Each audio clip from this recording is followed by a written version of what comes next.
लप्पू, कलवा और भैंस के गोबर में फंसा हुआ तलवा। टाइम भी नहीं है इतना, और बच्चों का खाना। छाता ले रही है और सही है, एक घर में छाता होना चाहिए बारिश के हिसाब। अब मुझे कहा था मैं कौन सी चाय पीता हूँ, जो मैंने कौन से पिघाल के देखे हैं बिस्कुट, तो मुझे बता दिया कई तरीके के, तुझे बिस्कुट लाकर दे दिए। एक औरत को मार्केट जाने की कितनी ज्यादा खुशी होती है, मैं आपको बताऊं। तो मैंने कल सीमा को बोला था कि आज हम मार्केट नहीं जाएंगे और कल को हम मार्केट चलेंगे, क्योंकि आज टाइम भी नहीं है इतना, और बच्चों का खाना। टाइम भी नहीं है इतना, और बच्चों का खाना। टाइम भी नहीं है इतना, और बच्चों का खाना और ये सब चीज भी बनाना है, तो आज हम बाजार नहीं जा रहे। अस्सलाम वालेकुम दोस्तों, उम्मीद करता हूँ कि आप सब खैरियत से होंगे और अपनी लाइफ बहुत अच्छे तरीके से एंजॉय कर रहे होंगे। तो मेरी दुआ है कि हमें देखने वाले जहाँ भी रहें खुश रहें, आबाद रहें। तो दोस्तों, गुज़िश्ता दिन 10 मुहर्रम की मुहर्रमुल हराम था और उससे एक दिन पहले 9 मुहर्रम था। तो 9 और 10 मुहर्रम को वीडियो नहीं बिल्कुल डाले, क्योंकि बड़ा ही एक मोतबर दोनों दिन है हमारे लिए, और बिलखुसूस इमाम हुसैन की शहादत का दिन है 10 मुहर्रम। तो नहायत ही अक़ीदत और एहतराम के साथ हम सब ने मनाया, और जितने भी प्यारे बहन भाई मुसलमान मुस्लिम जो जिनसे ताल्लुक़ है मुस्लिम मज़हब से, उन्होंने भी बड़ी इज़्ज़त और एहतराम के साथ मनाया होगा। ठीक है, तो दोस्तों, सीमा के कुछ क्लिप्स जो मैंने शुरू में लगाया आपने देखे होंगे। तो दोस्तों, एक छतरी लेने का भी व्लॉग बनाया जा रहा है कि वो छतरी लेने सीमा गई है। तो मेरे ख्याल से भारत के अंदर बरसात का मौसम आ चुका है। तो दोस्तों, समझ में नहीं आ रहा है ये हर सीज़न के हिसाब से, पिछली दफ़ा भी इसने छतरी लेते हुए वीडियो बनाई थी, वो छतरी चली कहाँ जाती है इसकी, ये समझ में नहीं आता। और दोस्तों, लप्पू जिस तरीके से कह रहा है कि ना जाने मैं तो चाय पीता नहीं हूँ, और तेरे को कितने किस्म के मैंने बिस्कुट दिलाए हैं, यानी कि कितना ही ख्याल रख रहा है। अरे लप्पू, तू तो सीमा की नाश की कमाई से ही आने वाले पैसे तो सीमा को ही चीज़ें दिला के सीमा पे ही एहसान जताता है। और इसके साथ साथ दोस्तों, आप ये देखें कि 2 टके का शख्स जो था लप्पू, जो लप्पू, कलवा और भैंस के गोबर में फंसा हुआ तलवा, ये दिखा रहा है कि जी इसको व्लॉग बनाना आ गया। इसको बोलना तो आ रहा नहीं है, इसको बोलना तो आ रहा नहीं आ रहा है। आपने देखा है, ये हकला हकला के बोल रहा है, ये तोतला, ये कलवा, ये लप्पू, ये हकला, इसको बोलना तो आता नहीं है। और अभी जी व्लॉगिंग चल रही है और इसने कार भी दिखाई साथ में। लप्पू ने कार दिखाई कि गर्मी बहुत है, और भारत जो है, बेटी का नाम भारती रखा गया, भारती मीना, और बच्चे का नाम भारत। वाह भाई वाह। आप ये देखें, भारत के अंदर इससे पहले कितने भारत नाम है, ज़रा मुझे बताएं। शायद भारतीयों में भी भारत नाम तो हमने कभी नहीं सुना। हमारा भी ताल्लुक तो ज़ाहिर सी बात है इंडियन ड्रामा इंडस्ट्री इन सब चीज़ों से रहता है, रिपोर्टिंग से।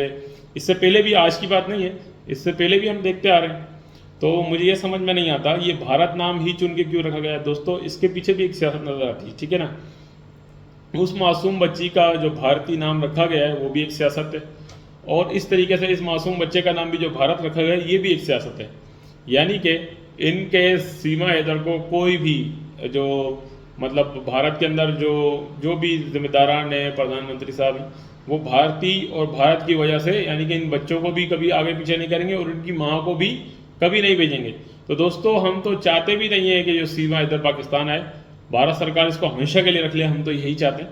और गुलाम इधर के बच्चे किसी तरीके से आ जाएं, तो हम यही चाहते हैं कि गुलाम इधर के मासूम बच्चे गुलाम इधर मिल जाए। तो दोस्तों, आप ये देखें, एक अपराधी महिला किस तरीके से व्लॉगिंग कर रही है, और सीमा कितना प्यार जता रही है। और जो सब्सक्राइबर वगैरह इसके पास आते हैं, वो भी मैं आपको सबूत दूंगा कि उनसे ये पिक्चर किस तरीके से खिंचवा रही है उनके साथ। ऐसा लगता है जैसे ये किसी के साथ रही हो, आप मेरी बात समझ रहे होंगे, और उसके बाद पुलिस आ गई हो। जब पुलिस का छापा पड़ता है तब ऐसे पिक्चर खिंचवाई जाती है। वो सबूत भी मैं आपको दूंगा कि किस तरीके से इसकी पिक्चर्स जो है मेरे पास मौजूद हैं, और वो इसने खुद सोशल मीडिया पर डाली है। तो आप ये अंदाज़ा लगाएं दोस्तों, अगर कोई औरत, कोई इज़्ज़तदार औरत होगी, चाहे वो किसी भी धर्म में हो, ठीक है ना, अगर वो किसी भी धर्म में होगी, जब वो किसी मर्द के साथ पिक्चर खिंचवाएगी, पहली बात तो खिंचवानी नहीं चाहिए, चले खिंचवा भी रही है तो दुपट्टा वगैरह लेके फिर इज्जत से खिंचवाएगी ना किसी पराए मर्द के साथ। अब आप देखें ये किस तरीके से एक लड़के के साथ बगैर दुपट्टे के, और बिल्कुल बिल्कुल जो है ना करीब करके पिक्चर बनवाई है। मैं आपको क्या कहूँ, बिल्कुल उभार जो है ना पता चल रहे हैं करीब से, ठीक है। इस तरीके से इसने बेशर्म औरत ने पिक्चर खिंचवाई है। और दोस्तों, इसके साथ साथ मोमिन मलिक साहब बहुत अच्छे तरीके से काम कर रहे हैं, और मोमिन मलिक साहब आजकल पोस्ट वगैरह भी बहुत अच्छी अच्छी लगा रहे हैं, जिससे ये साबित हो रहा है कि मोमिन मलिक साहब आज तक हार नहीं माने। शायद इस केस के अंदर बड़े बड़े लोग हार मान गए होंगे, और कभी कभी हम भी दिल बर्दाश्ता होते हैं, हार नहीं माने, दिल बर्दाश्ता हम हो जाते हैं। मगर मोमिन मलिक साहब आज तक ना दिल बर्दाश्ता हुए हैं, ना कभी उन्होंने हार मानी है। वो अपने तरीके से अपना काम कर रहे हैं, और वो अब तक हमें यही उम्मीद दिला रहे हैं कि वो इंशाल्लाह एक दिन गुलाम हैदर को इंसाफ दिला के रहेंगे। क्योंकि दोस्तों हमारे साथ जो लोग जुड़ते हैं, शायद भारत सरकार बहुत सारे मामलात में थोड़ा सा सुस्त रवि का शिकार होती हो या होगी। क्योंकि दोस्तों जिस तरीके से निर्भया कांड भारत के अंदर हुआ था, तो हमने ये सुना है जो निर्भया के कातिल थे उनको सजाए मौत सुनाते सुनाते 8 साल लग गए थे। वो एक लेडी महिला हैं जिन्होंने निर्भया की माँ को इंसाफ दिलवाया था, तो उनको 8 साल लगे निर्भया के मामले में इंसाफ दिलाते हुए। तो मेरे ख्याल से तो जिन लोगों ने निर्भया के साथ इस तरीके से किया था, एक मासूम लड़की, एक सीधी सादी लड़की, एक शरीफ लड़की जो कि तालीम की गरज से बस में सफ़र कर रही थी, उसके साथ जिस तरीके से हुआ था, आई थिंक तो उनके जो अपराधी थे जैसे ही मिलते उनको फिलफोर उनको सज़ा दी जाती, उनको फांसी की सज़ा सुनाई जाती, या तो 1 साल में सुनाई जाती। मगर क्यों 8 साल लगे, ये एक सोचने पे पूरे दुनिया को मजबूर करती है। क्या भारत के अंदर इंसाफ का जो तकाजा है या इंसाफ का जो सिस्टम है वो इतना स्लो है कि एक अपराधी को सज़ा देते हुए 8 साल लग जाते हैं। तो हम हैरान हैं इस बात पर। और इसी तरीके से बहुत सारे लोग हमें ये कहते हैं कि 3 साल हो गए सीमा हैदर को, तो हमारा कानून जो है बहुत स्लो काम करता है। तो हम ये हैरान है कि भारत सरकार क्यों इतना स्लो काम करती है, और जब मामला पाकिस्तान का होता है तो उसमें इतनी तेज़ी क्यों आ जाती है। तो ये जो पहलगाम अटैक हुआ था उसमें तो बहुत जल्द ही 4,500 महिलाओं को जो पाकिस्तानी निजात थी उनको फ़ौरन पाकिस्तान भेज दिया गया। चाहे उनको 6 माह के बच्चे से अलग करना पड़ा, उनको अलग किया गया। एक वीडियो हम देख रहे थे, एक लड़की जिसकी बता रही थी कि मेरी भाभी प्रेग्नेंट भी है और उनका 1.5 साला बच्चा भी है। तो इन्होंने कहा चलो हमारी भाभी को अगर भेज रहे हैं तो इस 1.5 साला बच्चे को भी उनके साथ भेज दो जो कि बहुत सख्त बीमार है। मगर भारत सरकार ने उनकी एक ना सुनी और उस माँ को जो प्रेग्नेंट थी उसको पाकिस्तान भेज दिया गया और उसके 1.5 साला बच्चे को ज़बरदस्ती रोक लिया गया। तो वो जो लोग थे वो ये चाह रहे थे कि हमारी भाभी के साथ इस बच्चे को भेज दो, कम अज़ कम अपनी माँ के साथ तो रहेगा, ख्याल करेगी। वो किस कदर वो बच्चा रो रहा था वो मेरे मंजर आज तक जहन से नहीं निकलता है दोस्तों। तो दोस्तों हम चाहते ही हैं कि गुलाम हैदर को इंसाफ मिल जाए। और जिस तरीके से ये ढोंग और ड्रामा चल रहा है कि वो कभी शॉपिंग करने जा रही है, आज तो छतरी लेने गई है, 3 घंटे पहले का जो मेरे पास है, छतरी लेने गई है। सीमा उस पर भी व्लॉग बन रहा है, एक छतरी के लिए कार में छतरी लेने गई है।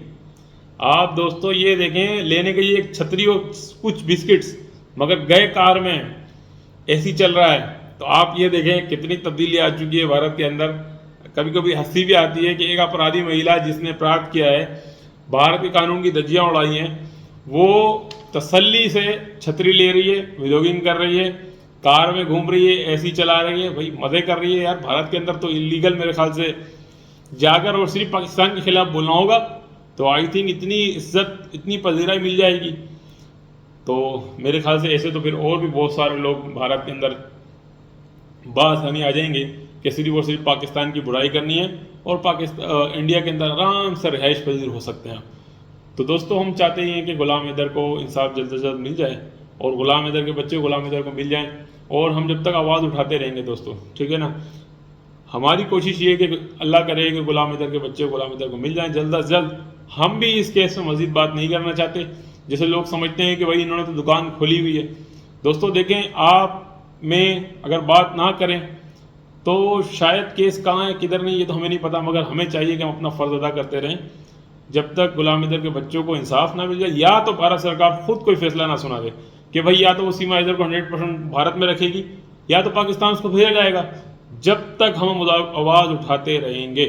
और दोस्तों आपसे गुजारिश है कि जिन लोगों ने हमारे चैनल को सब्सक्राइब नहीं किया वो लाजमी सब्सक्राइब कर लें। अस्सलाम वालेकुम।